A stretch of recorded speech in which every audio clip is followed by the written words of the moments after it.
ক্রিসমাসের দিন মিষ্টি সকালবেলা আমাকে বলেছিল কেক অথবা পুডিং বানাতে। আর কেক বানানোর জন্য অনেক জিনিসের দরকার, যেগুলো আমার এখন ড্রাই ফ্রুটসগুলো একদম বাড়ন্ত। ওই জন্য ভাবছি ঘরে ব্রেড আছে, পুডিংটাই বানাই।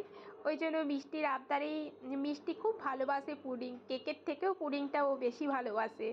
তাই ভাবলাম একটু পুডিংই বানাই। আর আজকের পুডিংটা বানাবো একদম গুড় দিয়ে, তাও আবার তালের গুড়। তালের গুড়টা আমরা সাধারণত চায়ে ব্যবহার করি, দুধ চায়েও দিলে দুধ চা মানে ফেটে যায় না, এত ভালো থাকে আমাদের এখানে তালের গুড়টা। ওই জন্য তালের গুড় দিয়েই বানাবো। আর কালারটা না খুব সুন্দর আসে, একদম খেজুর পাটালির মতন।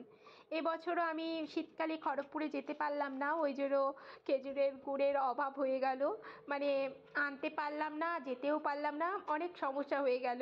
দেখি কেউ যদি পাঠায় সেই অনুযায়ী করব। আর তালের গুড়টা দিয়ে আমার খুব ভালো হয়, পিঠে হোক বা চা হোক, দুধের কোনো আইটেম হোক, পায়েস হোক, আমি তালের গুড় দিয়েই বানাই, এত সুন্দর হয়। ওদিকে একটু দুধ আর গুড়টা একটু মেল্ট করতে দিয়েছি। আর 4টের মতন ব্রেড আমি টুকরো টুকরো করে নিয়েছি। আমি আজকে ব্রেড দিয়েই বানাচ্ছি, শুধু দুধ আর ডিম দিয়েও বানানো যায়। আর আমি না এখানে ডিমটা ফাটিয়ে দিয়ে দিয়েছি, একটা ডিমই, মানে সেটা স্কিপ হয়ে গেছে। সাথে একটু জায়ফলের একটু গুঁড়ো দিলাম, আর ভ্যানিলা এসেন্স দিলাম, দুধ দিলাম। এগুলো একটু মানে ভিডিওটা অন করতে ভুলে গেছিলাম, কিন্তু আপনাদের বলে দিলাম, দুধ, ডিম আর একটু জায়ফলের গুঁড়ো, ভ্যানিলা এসেন্স। আর গুড়ের যে মেল্ট করেছিলাম সেই গুড়টা, মানে পরিমাণ মতন গুড়টা দিলাম, দিয়ে ভালো করে ফেটিয়ে এখন টিফিন বক্সে, আর আমার ইডলির যে কুকার, সেই কুকারে একটু জল দিয়ে বসিয়ে দিলাম।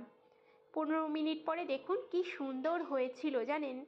কালারটা যেমন অসাধারণ হয়েছিল, খেতেও তেমনি টেস্টি হয়েছিল। আর এই গুড়ের মানে গুড় দিয়ে পুরোটা করেছি তো, একদম কড়া মিষ্টি হয়নি, হালকা মিষ্টির মধ্যেই পুডিংটা সুন্দর হয়েছিল। এটা এরকমই রেখেছিলাম, মিষ্টি বলল আমি উল্টাবো, উল্টাতে গিয়ে বেচারার এটা একটু ভেঙে গেছিলো সাইড থেকে, কিন্তু খেতে যাওয়া তো টেস্টি হয়েছিল, এত সুন্দর খেতে আর এত নরম ছিল। আপনারা একবার অবশ্যই ট্রাই করে দেখবেন, গুড় দিয়ে দারুণ হয় কিন্তু।